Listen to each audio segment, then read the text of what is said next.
name's Bob Henderson. I'm the former president of the Battle of Nashville Preservation Society, and we're at Kelley's Point Battlefield Greenway in West Nashville.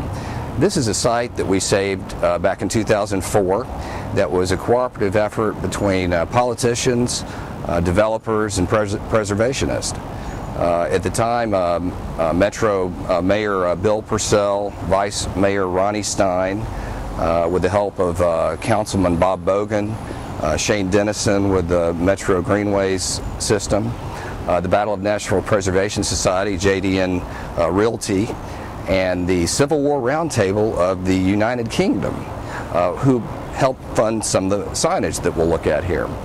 This is basically the site that is not written about much in the Civil War, but it's actually the beginning of the Battle of Nashville on December 2nd, 1864. This was the last major offensive of the Confederacy, and it's very significant in that Nashville had been a key staging area for the Union occupation of the South and the Western theater of the war.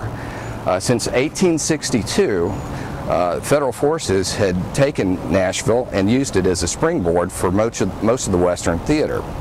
By December of 1864, there were about 75,000 Union troops in Nashville, about 49,000 combat ready, and after the bloody Battle of Franklin, the Confederate Army of Tennessee, under the command of General John Bell Hood, advanced here to cut off the river at this point to prevent any further resupply to the federal forces in Nashville.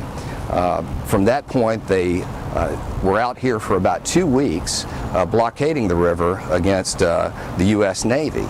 There were about 25,000 Confederates that anchored their position at this point, running through Belmead, Green Hills, and past Murfreesboro Pike to try to hem in the Union occupying forces in Nashville. It's a very significant battle for a lot of reasons, and we'll talk about some more of the signage that is back on the river.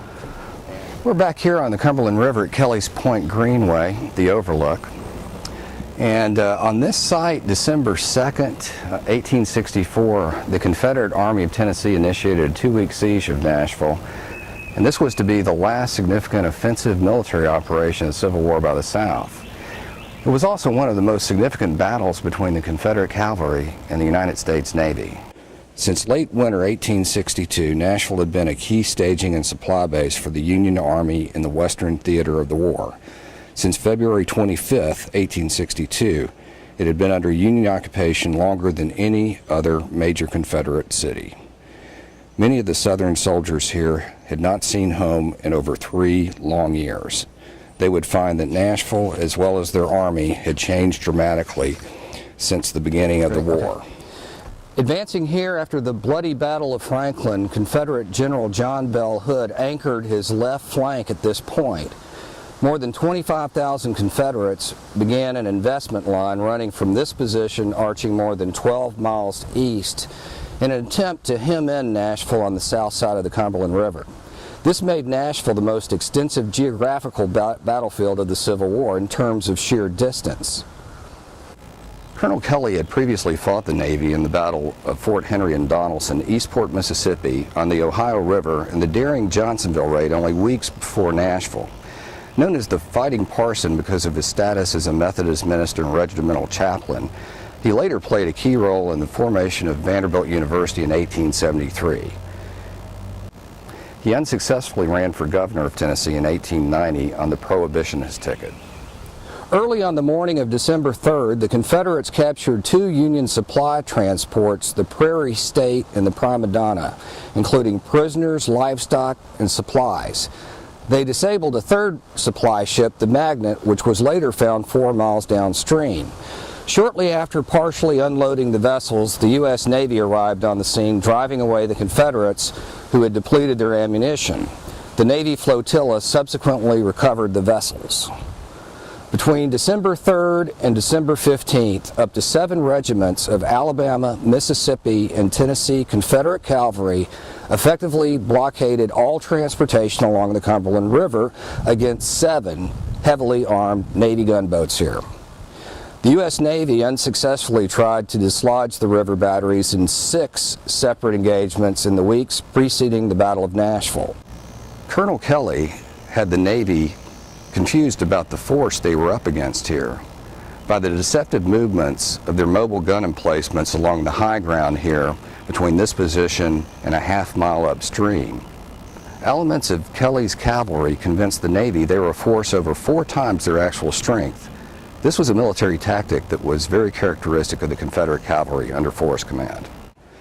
During the 4th engagement on December 6th, the USS Neosho was hit more than 100 times by artillery rounds without being sunk. The sailors in blue came close to losing her, however, when 2 Confederate rounds breached the Monitor's iron plating and one lodged unexploded in the vessel's powder magazine. The ship's quartermaster, John Desenbach, with pilot John H. Farrell, became the recipients of the Medal of Honor for their actions that day, saving the boat's colors when they were shot away by heavy Confederate gunfire. By December 15th, the Union combat forces in Nashville were increased to more than 49,000. By feigning an attack on the other end of the battlefield while dividing the Confederate left along Richland Creek, the Union would crush the Army of Tennessee in the center in one of the most decisive battles of the war. Kelley's artillery, along with 5 regiments from Chalmers Cavalry, was one of the few Confederate units to hold their ground and force the overwhelmingly larger Union cavalry into retreat on the opening day of the Battle of Nashville. Noteworthy in this countercharge near present-day I-40 and Charlotte Pike was the participation of a prominent 75-year-old civilian named Mark Robertson Cockrell. It is said that he led into the charge and galloped into the fray with the use of only one arm, holding his father's Revolutionary War musket in one hand and the reins to the horse in his mouth. When it was learned that Federal forces had overrun the cavalry headquarters at the Bellamy Plantation 3 miles southeast of here, Colonel Kelley withdrew to rendezvous with the main force in retreat 6 miles to the east.